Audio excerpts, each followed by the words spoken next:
자, 이 모든 역사가 하나님만 바라보고 했다는 거죠. 예, 맞습니다. 살면서 갈등이 없는 사람 한 사람도 없습니다. 겉보기에 그래 보이는 거예요. 우리는 다 괴로워요. 대부분 외적인 문제보다는 내적인 문제가 훨씬 더 크고 많습니다. 그래서 의외로 외적으로 형편이 좋아 보이는 사람들은 그냥 보기에는 문제가 없어 보이는 거예요. 맞아요. 외적으로는 보이는 게 별로 없으니까 없어 보이는 거예요. 근데 사람은 외적보다는 훨씬 더 내적인 문제가 무겁고 큽니다. 그래서 이 문제들이 우리 안에 있다라는 거예요. 4장에서는 외부적인 방해들이 있었잖아요. 문제가 외적인 문제들이에요. 결국 승리했어요. 근데 이제 5장이 넘으니까 우리 문제, 우리 안에 내부적인 문제가 또 골마 터져 올라오는 거예요. 자, 이래서 이것을 내적인 문제가 훨씬 더 중요하다. 그리고 어떤 부분들은 외적인 문제들은 또 이런 내적인 문제를 확인해 갈수록 이것에 대한 열매가 되는 경우가 있어요. 이것의 원인으로 내적인 문제의 원인을 해결하지 않고 계속 반복되니까 이게 외적으로 궁핍할 수도 있고 몸이 아플 수도 있고 이런 일이 터진 거죠. 그래서 우리 내부적인 문제가 얼마나 중요한가. 그래서 먼저는 외적으로 급한 불은 불났다고 불을 꺼야죠. 소방시설이 안 됐다 그걸 떠나서 일단은 불났으면 불을 꺼야 되는 거예요. 외적인 문제가 있으면 우선 급하게 불을 꺼야 되는데 그것이 온전케 쭉 더 해결되려면 반드시 원인이 되는 또 내면에 있는 더 문제들을 하나씩 정리해 가는 거, 그게 또 중요하다라는 것입니다. 보통 사람들의 문제 생기면 눈에 보이는 외부의 원인이 있다 이렇게 생각하기 쉽거든요. 그래서 일반적으로 환경의 열악함, 또 이유가 되는 몇몇 사람들의 지도력, 또 판단 이런 것들 때문에 방해 세력 이랬으면 남을 탓하기 쉽거든요. 그래서 자꾸 뭐 가라라 내려와라 뭐 어떻게 하라 이렇게 외치고 하지만 사실 그게 답이 아니라는 걸 우리는 알아요. 그건 답이 될 수가 없어요. 그래서 진짜 문제를 풀어가려고 하지 않는다라는 거예요. 당장 눈앞에 있는 자기 이익을 위해서 외치는 거예요. 그러니까 지금도 사회적으로 막 나가서 외치는 사람들 보면 그건 근본 문제가 아니에요. 자기들 이익을 위해서 외치는 거라고. 그 다음엔 자기가 하겠다는 의지가 보이는 문제들 아니겠습니까? 그러니까 실제로 분석을 해보면 이 국가 문제나 사회 문제도 마찬가지고 다 결국은 내 탓이에요. 그리고 우리 공동체 탓이고 우리의 문제이기 때문에 사회 문제가 된 거예요. 이게 계속해서 이렇게 올라가고 영향력을 가지더라. 그래서 사실 외부의 문제는 아무리 많아도요. 외부의 문제는 사실은 하나씩 어떻게 하나씩 감당해 가면 이렇게 풀어진다고요. 외적인 문제는 뭐 이걸 돈 문제 당장 아니더라도 또 일하면서 이래저래 하면 갚아지는 거 아니에요? 건강도 뭐 큰 사고 아니면 그래도 노력하고 운동하고 꾸준하면 또 좋아집니다. 내가 건강한 게 중요하죠. 내가 영적으로, 내적으로, 마음으로, 정신적으로 또 육신적으로 건강하면 물질 문제 어려워도 건강하면 또 일할 수 있는 거잖아요. 내 영이 건강하면 내면에 막 쓴뿌리가 아픔이 이런 상한 심리적인 공갈, 협박 막 이런 게 와도 정신이 건강하면 문제가 되지 않아요. 그냥 흔들리지 않고 쭉 가면 이어나갈 수 있어요. 가정이 흔들릴 때 막 다 뒤집어지죠. 그때 남편이든 아내든 심지어는 어떤 가정은 엄마 아빠가 바보야 아주. 근데 애가 단단하게 서 있더라고. 거기에 꺾이는 거예요. 누구 하나 기준이 돼서 딱 버티고 그러면 엄마 아빠 싸우고 막 그래도 공부 다 하고 기뻐하고 얘가 자기 역할을 하면 거기서 꺾이는 거라고. 아내가 요동하지 않은 거, 남편이 요동하지 않고 기도하는 거. 꾸준히 그 일을 가는 거예요. 난리를 쳐도. 그래서 내면이 건강한 거 그게 굉장히 중요합니다. 우리가 느헤미야서를 쭉 보면서 느끼는 건 그 기준을 세우는 일이잖아요. 내가 얼마나 형통한가 보여줄게 그거 아니잖아요. 이 기도의 경계를 세우고 또 방어벽을 구출하는 이 단단한 일을 해내기까지 느헤미야는 한 번도 흔들리지 않아요. 그죠? 예, 꾸준히 그 힘이 어디 있을까? 그게 느헤미야의 기도예요.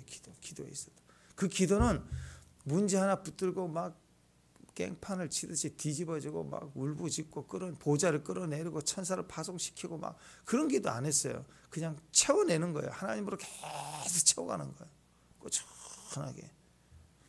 그런 기도의 능력이 전체를 다 뒤집어 놓았다 그거죠.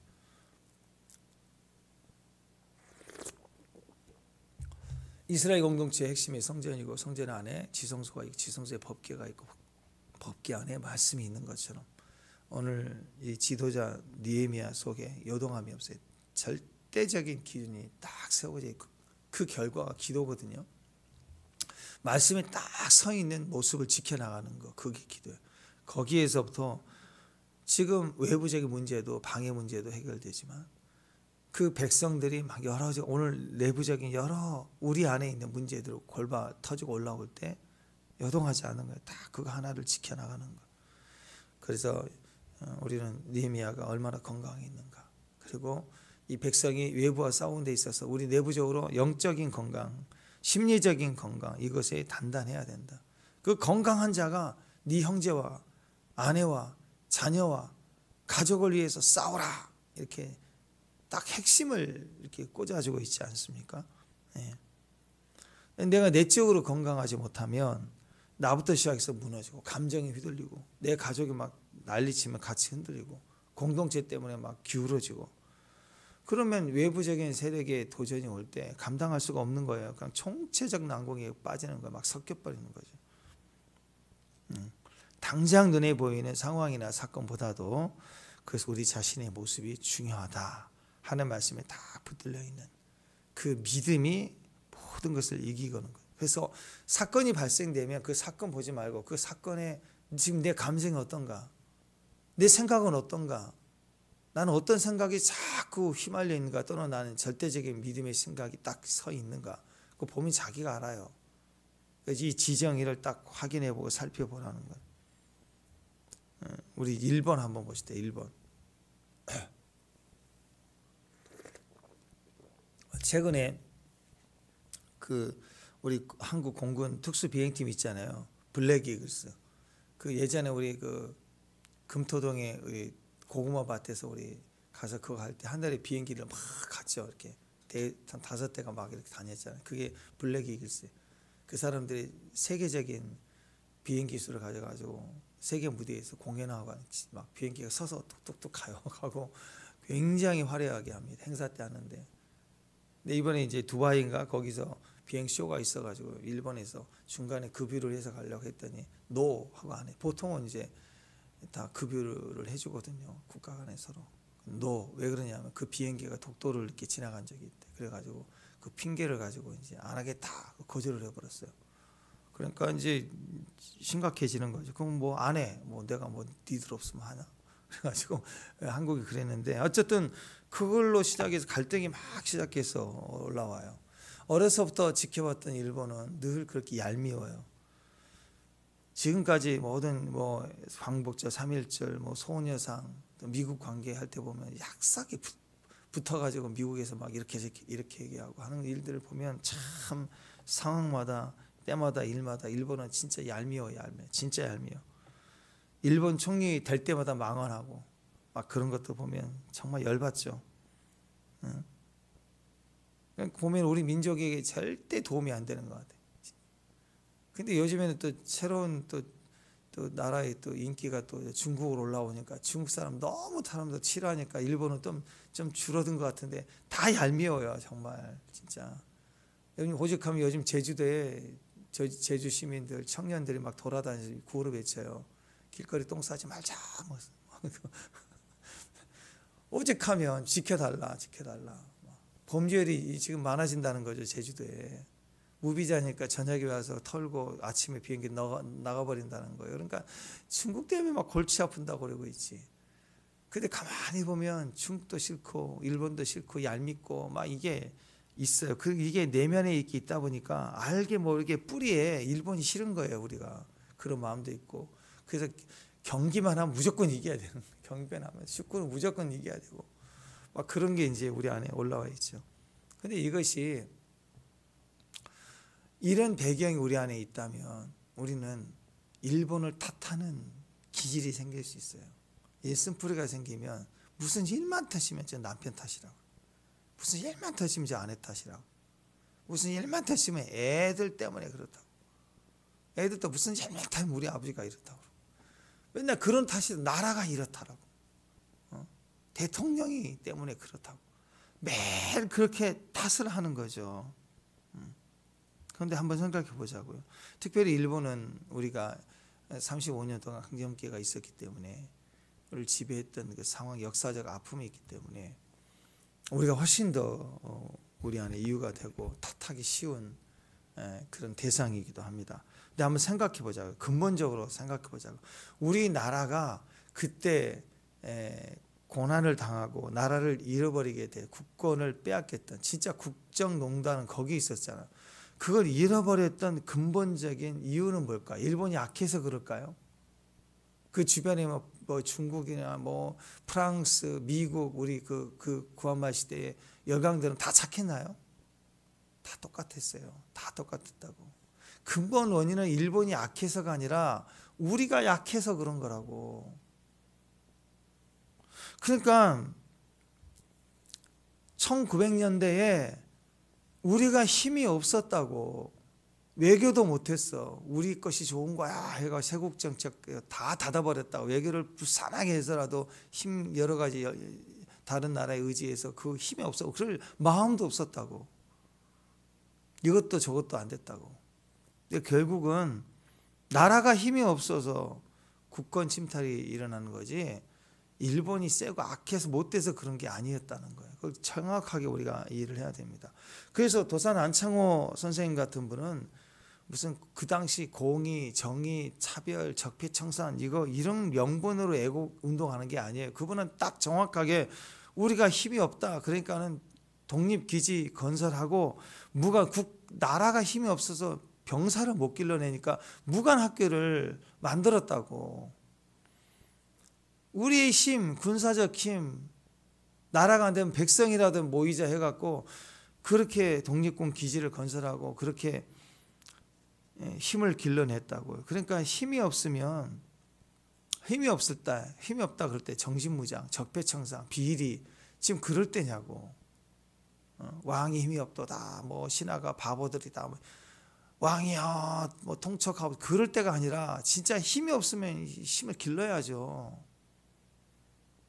자녀가 다 커서 우리 아빠 무는 게 그럴 게 아니라, 아빠가 나이 들어서 일을 못하고 가정에 기울이면 지가 나가 일을 해야지 뭐. 안 그래요? 같이 살아야지. 다 큰 청년이 게임이나 하고 있고 집이 뭐냐고 그러고 있고, 그런 놈들이 있더라고. 여러분, 그게 아니죠. 힘이 없으면 무장할 때가 아니에요. 정신무장할 때가 아니라 당장 나가서 힘을 길러야 되는 거라고. 힘이 되는 거 당장. 그게 옳은 거였어요. 계속 외부 세력만을 욕하고 저 일본 놈 나쁜 놈 그러고 있는 게 아니라 실제로 힘을 길러야 되는 거예요. 마찬가지입니다. 사회적 문제이건 개인적 문제이건 뭐 그러든 간에 자꾸 국가 탓, 사회 제도 탓, 교육부 탓, 뭐 교회 탓 그런 거 하지 말라는 거예요. 전혀, 물론 교회가 세상이 전혀 문제가 없다 뭐 그런 뜻은 아닙니다. 문제가 있을 수 있죠. 근데 그 환경보다도 그 환경에 대한 우리 반응이 더 문제라는 거예요. 그래서 우리가 맨날 국권을 침탈당하고 자기 영적 기준도 잃어버리고 우리 소유도 또 잃어버리는 그런 어리석음에 빠지게 된다는 거예요. 근본적인 해답은 환경이나 세력이 아니에요. 우리가 힘을 길러야 되는 거예요. 우리가 건강해야 되는 거예요.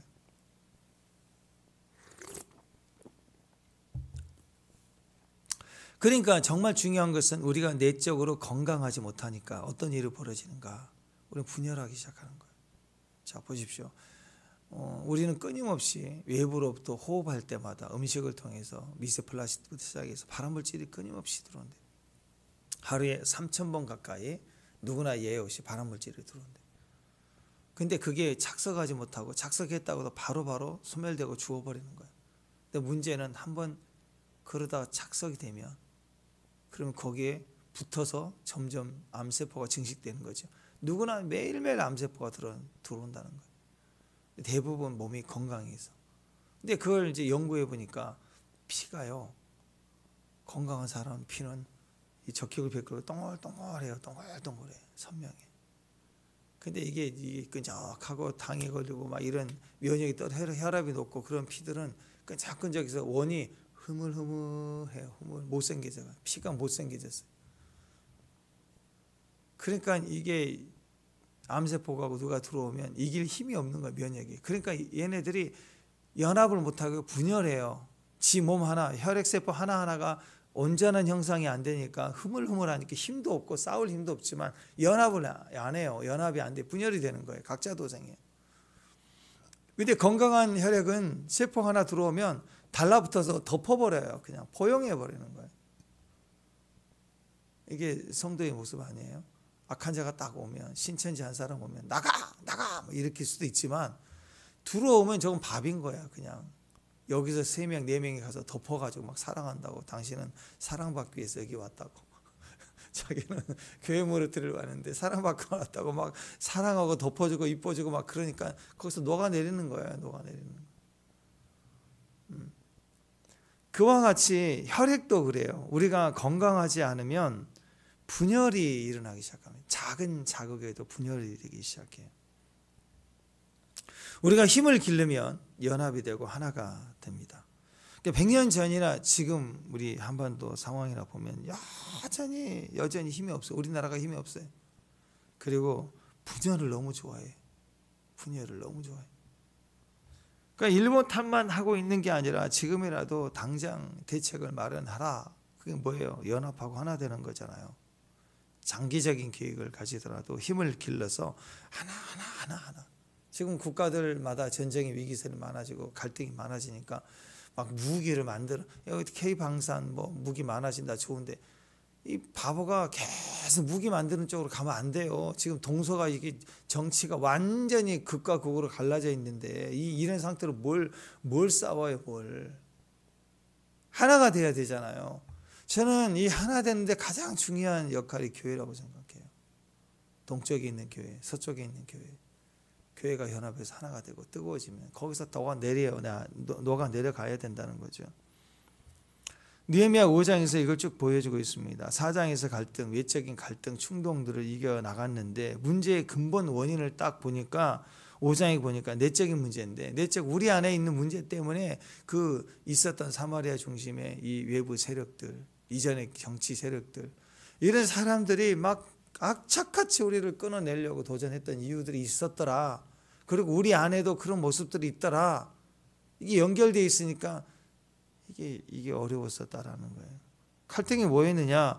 예루살렘에 원래 살고 있었던 사람들, 우리가 오기 전에 원래 있었던 사람들, 기득권을 가지고 있었던 사람들.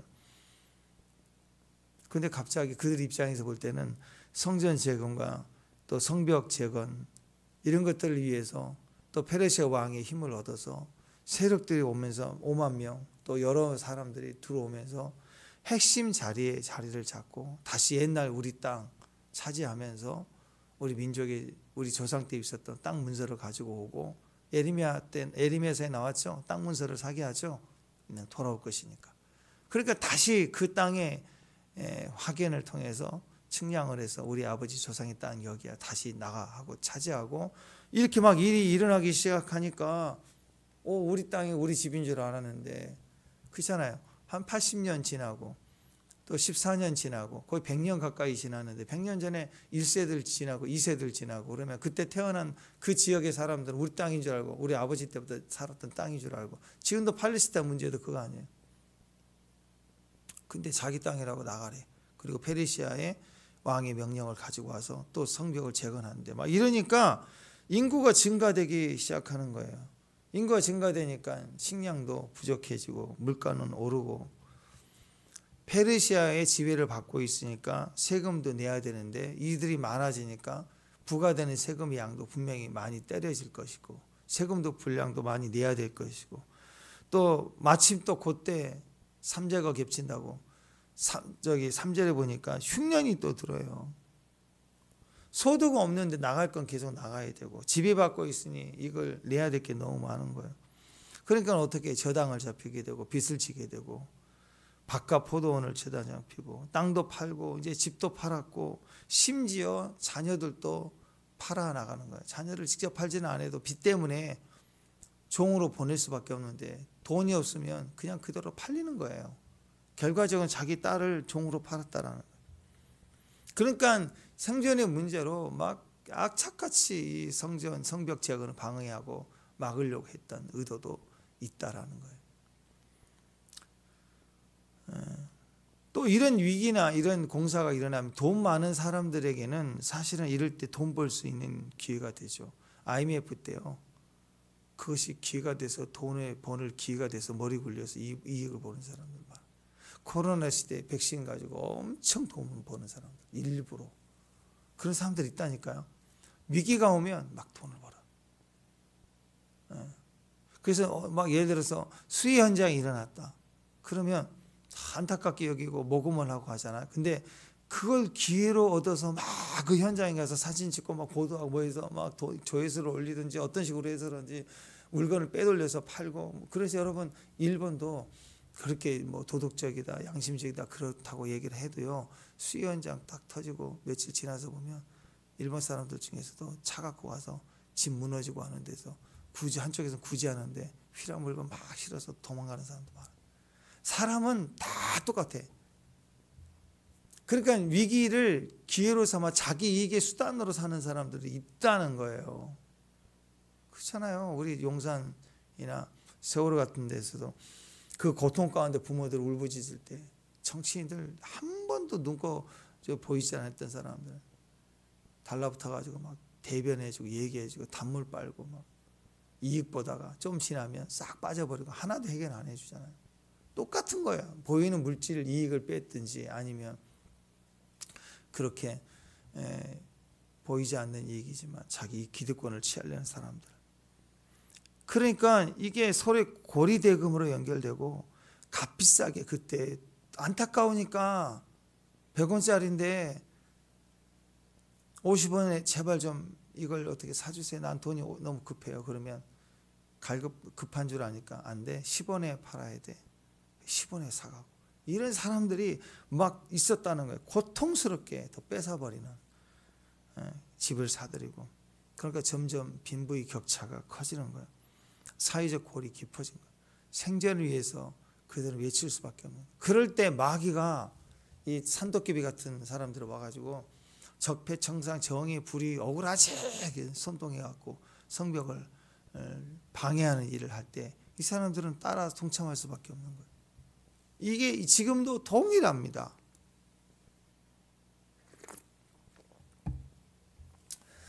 자, 느헤미야는 어떻게 이 문제를 풀어갔을까? 첫 번째 제일 중요해요. 7절 한번 읽어봅시다. 7절 시작. 깊이 생각하고 귀족들과 민장을 꽂이서 그들에게 이르기를 각기 형제에게 높은 이자를 취하는 듯 하고. 네. 깊이 생각했다. 깊이 생각했다. 이게 이제 말라크라는 단어, 심사숙고에 있다 그런 뜻인데, 이 단어가 언제 쓰이냐면 하나님의 말씀을 읽고 깊이 생각하는 거예요. 묵상하는 거예요. 말하고 또 말하고 말하면서 그 말씀의 깊은 뜻을 더 헤아리려고 지혜를 얻고자 찾고 찾는 모습이에요. 그 말을 이 백성들이 이 상황들을 깊이 생각한 거예요. 이 백성들의 말, 이 상황을 어떻게 해결할까 깊이 생각. 다른 말로 얘기하면 기도했겠죠. 하나님 이 상황인데 어떻게 했으면 좋을까요? 하면서 계속 기도하면서 생각하고 그때 성령이 도와주시잖아요. 그 과정에 경제적인 횡포를 이익을 보는 그런 부자들을 향해서 분노가 확 올라오기도 하지만 차분하게 생각하는 거예요. 차분하게 생각하는 거예요. 자, 어떻게 이렇게 할 수 있을까? 기도예요, 기도. 느헤미야의 모든 역사의 그 방법은 기도였어요. 기도로 생각하고, 기도로 기다리고, 기도로 해결하고, 기도로 예루살렘 오자마자 밤에 나가서 혼자 두루다니며 현장을 볼 때도 기도하며 현장을 돌아보고, 그런 의미였어요. 절적으로 기도하면서 말씀을 찾아 읽고 현장의 상황도 듣고 말씀을 붙잡고 말씀을 또 읽고, 그러면서 내적인 음성을 자꾸 들으려고 했다라는 거예요. 이게 우리가 기도하는 모습이죠. 내 머리는 도저히 답이 나오지 않는 그런 상황인데 내가 생각한다고 답이 나오겠어요? 그러니까 여기서 깊이 생각했다는 것은 이건 아무리 생각해도 답이 안 나오니까 말씀을 생각하며 현장을 확인하는 거예요. 현장을 다니며 현장의 보고를 들으며 마음으로는 말씀을 생각하면서, 이거 양쪽에 벽돌을 지고 창을 들고 이 두 가지를 같이 해야 돼요. 말씀을 듣고 말씀을 믿고 말씀을 가지고, 그리고 현장에도 있어야 돼요. 현장에서 그 상황을 확인하면서 계속 말씀을 찾아 읽어보고 말씀을 찾아 들어보고 세미한 음성을 들어야 됩니다. 그러니까 깊이 생각하는 것은 말씀을 읽는 거예요. 말씀을 읽어봐야 돼요. 말씀을 읽다 보면 하나님의 말씀은 하나님의 임재로 꽉꽉 채워져 있기 때문에, 어떤 말씀이요? 천사가 나타나서 몇 장 말씀을 봐라, 그런 말씀 마음으로 안 없어도 그냥 말씀을 읽는 거예요. 쭉 읽어. 시편이나 잠언이나 또는 뭐 느헤미야, 또 역대기 이런 말씀이나 읽는 거예요. 쭉. 아니 하다못해 그 에스더 남편 그새스 보세요. 잠이 도대체 안 오니까 야 왕중 일기 궁정 일기 읽어 아무거나. 근데 그때 탁 이렇게 펴져가지고 그때 읽기 하잖아요. 그런 것도 역사를 하나님 하시는데, 천하의 그 페르시아 왕한테도 역사하는데, 하나님 뜻을 구하는 자가 성경 말씀을 펼쳐서 읽는데 왜 역사를 안 하겠어요? 그때 필요한 말씀들을 읽게 하신다고. 그냥 읽는 거예요. 쭉 읽는 거라고. 현장의 보고도 듣지만 말씀을 읽는 거라고. 또 여러분이 말씀에 지식이 좀 있다 그러면 이때 딱 읽고 싶은 책이 생각난다고. 성경에 뭐 출애굽기를 읽겠다 또는 시편을 읽겠다, 이런 감동이 온다고. 그럼 그걸 읽으면 되는 거예요. 그게 없다면, 아직 초벌하면, 아직 신앙이 답답하다면, 그럼 어떻게 해요? 아무거나 읽어요. 믿음으로 그냥 읽다 보면 하나님의 말씀이 그 안에서 쭉 읽다 보면 우리 안에다 묵상되어지면서 성령의 의지에서 말씀을 읽다 보면 합당한 아이디어를 주시고 그림을 주시고 깨달아지고 알아지는 거라고. 말씀을 근거해서 묵상해 가는 거, 그게 깊이 생각하는 거예요. 그러면 갑자기 답이 탁 떨어져. 이렇게 하면 되지. 맞아. 이게 맞는 거야. 이게 떨어진다. 지금 묵상하는 말씀이 전혀 내 상황과 전혀 맞지 않는 내용 같아 보여요. 성경에 어떤 구절의 말씀이든 그 말씀을 상황을 이해하고 묵상하고 생각하다 보면 그 말씀의 그 시대에, 또 다윗의 시다 그러면 다윗의 그 형편에 어떤 마음으로 이 시가 쓰여졌는가를 읽고 그 상황을 이해하는 그 과정에 현재 내 상황에 집중했던 의식이 싹 꺾여서 그쪽으로 간다고. 그래서 말씀을 순수하게 말씀으로 묵상하고 깊이 하는 과정이 깨달아지는데, 그 깨달아지고 이해하는 그 하나님의 뜻이요, 다시 내 현장을 돌파한다고요. 근데 내가 현장에 너무 붙잡혀서 말씀을 보면 내 마음도 안 들어오고 이건 아닌 것 같고 자꾸 뒤척거리게 되는 거예요. 그래서 그 상황을 두고 하나님의 말씀을 말씀으로 그대로 묵상하고 하는 뜻을 찾고 기다리는 중에 하나님 뜻이 우리 안에 확신케 되면 이상하게 그 확신이, 그 믿음이 오늘 내 상황을 이기게 해요. 그래서 하나님의 말씀을 깊이 묵상하는 것이 중요하다라는 것입니다. 그러니까 말씀을 묵상하고 읽을 때 그 말씀 안에 내가 들어가야 돼요. 들어가면 그 생각이 말씀의 뜻을 이해하는 통찰력을 얻게 되니까 그때부터는 그 통찰력을 통해서 다시 내 상황으로 돌아오는 현장에 오면은 벽돌을 쌓을 수 있는 힘이 생기는 거예요. 하나님의 뜻이 전달되고 역사가 일어나기 시작합니다. 모든 상황에서도 그래서 기도하는 마음으로 말씀으로 돌아가는 거예요. 그게 느헤미야서의 메시지예요. 상황으로 돌아가면 늘 나는 누가 잘못됐어, 누가 옳은 거야, 저건 심판해야 돼, 막 이런 말만 하는데 말씀으로 동하라. 상황으로 가지 말고 말씀으로 들어가고, 상황하고 대화하는 게 아니라 말씀으로 대화하면 내가 죄인이고 심판자는 하나님밖에 없고 그 나쁜 사람도 피조물의 한 역할이고 그런데 이 일을 이루는 건 그 나쁜 사람 때문에 맡긴 게 아니라 하나님이 우리에게 힘을 주시면 된다라는. 우리가 힘이 없었기 때문에 못 이긴 거니까. 그래서 하나님을 의지하게 되면 하나님이 이 모든 것들을 이겨나가게 하신다는.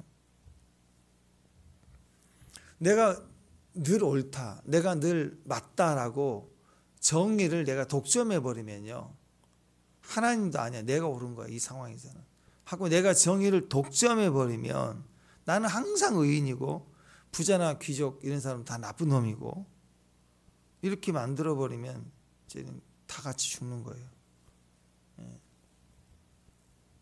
나는 그냥 인기 관리만 하면 되는 거잖아요. 나는 의인이니까. 귀족 이런 사람들 나쁜 사람이니까 제거의 대상일 거고. 그러면 그게 얼마나 분열이 되겠어. 더 큰 갈등으로 세워질 수밖에 없다라는 거예요.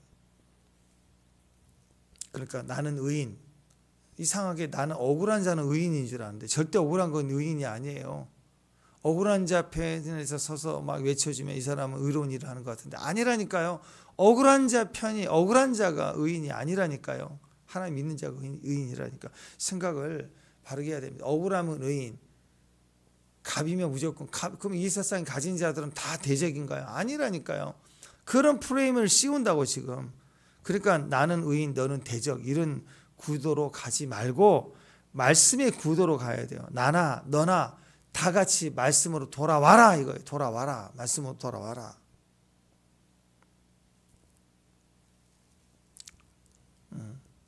그래서 어떻게 해요? 이제 본을 보이는 거죠. 먼저 느헤미야부터 자기가 마땅히 받아야 될 그 페르시아 왕이 보낸 직위를 가지고 있으니까 총독으로서의 어떤 녹을 먹어야 되잖아요. 근데 그 녹이 페르시아에서 보내준 게 아니라 여기서 걷어들인 세금에서 자기가 받는 거예요. 그러니까 이거 역시 어렵고 힘들 때 이렇게 받아서는 안 된다 생각하니까 자기부터 그것을 받질 않는 거예요. 동시에 이들에게도 그걸 요구하는 거죠. 이 어려울 때 형제가 이렇게 녹을 얻지 못하고 빚 때문에 자기 자녀들까지 팔아가는 이 상황인데 이 부자들의 이자를 받은 것을 되돌려줘라 하면서 서로 맹세하고 이 어려운 짐을 같이 살도록 지나가도록 촉구했다. 본을 보이며 총리의 일로 돈 받지 않고 하는 것처럼 하니까 총독처럼 백성들도 압제하고 빼앗겼던 것뿐만 아니라 이자를 과다하게 받았던 거, 어려울 때니까 돌려주라는 거죠. 그렇게 행했을 때 전체가 회복이 되고 또 함께 살 수 있는 갈등이 풀어져서 함께 살 수 있는 구조들이 되어졌다라는 것입니다. 이 전체적인 방향이 뭐예요? 하나님을 향하여 돌아가는 방향이죠. 이게 회개예요. 회개는 잘못했을 때 하는 게 아니라 방향을 바꾸는 거라고. 어떤 사람은 잘못했습니다만 있으면 그걸 반성이라고 그래요. 그리고 끝나버려요. 그 다음이 없어요. 근데 회개는 돌이키는 거예요. 그래서 나부터 돌이킬 때 맞습니다. 제가 죄 지었습니다. 감정적으로 아파하고 통회할 때, 그리고 의지적으로 맹세하고 지킬 때 나도 지키니까 너도 지키고, 그랬을 때 전체가 다 같이 살아나서 회복이 되는 거라고. 한번 생각해 보십시오. 성벽을 어떻게 해서든지 세웠다. 그러면 거기에 1등 공신이 있고 방해했던 자들은 악인이 되는 거예요. 성벽을 세워놓고 성벽 때문에 나와 너를 구별해버리면 또 다른 갈등이 되지 않겠어요? 성벽을 세우는 과정에서 우리가 말씀으로 돌아가서 하나가 돼서 갈등의 요소가 된 어려웠던 경제적인 그 눌림, 빚을 탕감해주고 되돌려주고 같이 하나가 돼서 세워버리면 대부분의 성벽을 방해했던 여론이 돌아오고 전체가 하나 되면 우리가 성벽을 세운 것이 되는 거죠. 그래서 그 나라가 단단히 커져가는 겁니다. 그러니까 여러분 어떤 상황에서도 나는 의인 너는 악인, 내 편, 네 편, 편가르면 큰일 나는 거예요. 우리가 다 같이 하나님 앞에 서도록 해야 됩니다.